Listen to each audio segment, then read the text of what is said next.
अभी आने वाला जी। ये आईडीज़ हैं, सारे औरतें पहुँची, लेडीज़ पहुँची हुई हैं और ये 3 बजे फैसला होना है इसका। 3 बजे फैसला आएगा।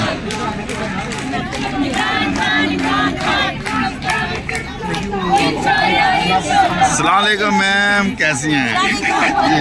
और सुना ठीक है, क्या उम्मीद कर रही हैं आज? जी उम्मीद तो मैं ये कर रही हूँ कि इंशाल्लाह हमारे हक में फैसला आएगा, हमारे क्या पूरी वर्ल्ड की खवातीन के हक में फैसला आएगा, क्योंकि इस फैसले से जो खवातीन को जो टेंशन, जो रिसवाई, जो बेइज्जती महसूस हुई, जितना उनको डिमोरलाइज हुई है, जितनी उनको इंसल्ट लगी है, तो इंशाल्लाह फैसला जो आएगा वो ऐसा आएगा कि ना खवातीन वो सारा ख़त्म हो जाएगा और इंशाल्लाह रिहाई का हुक्म आएगा और इंशाल्लाह हम उनको रिहा करा के लेंगे। इंशाल्लाह ये हमारे साथ रहिए। बरकी साहब को भी जुनून, यही जज्बा खान साहब को बहुत जल्द से जल्द बाहर निकालेगा और उनको पता है कि जब ये जुनून में आ जाता है तो उन काम पे जो है वो टांगे शुरू हो जाती है। तो इंशाल्लाह आज डिसीजन होगी, इमरान खान बाहर आएगा।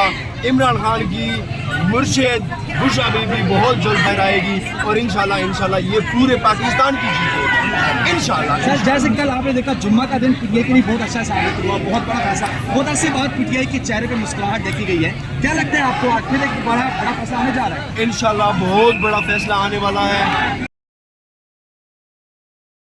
जिस तरह इन्होंने इस केस को बनाया था, आज इनके मुंह में खाक जा रहा है और इंशाल्लाह ये मुंह की खाएंगे हमेशा की तरह।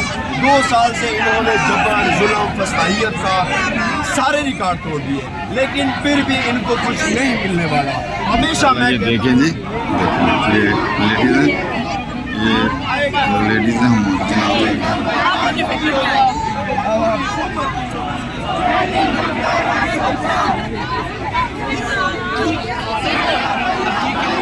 ओ मेरी माँ, मेरी अम्मी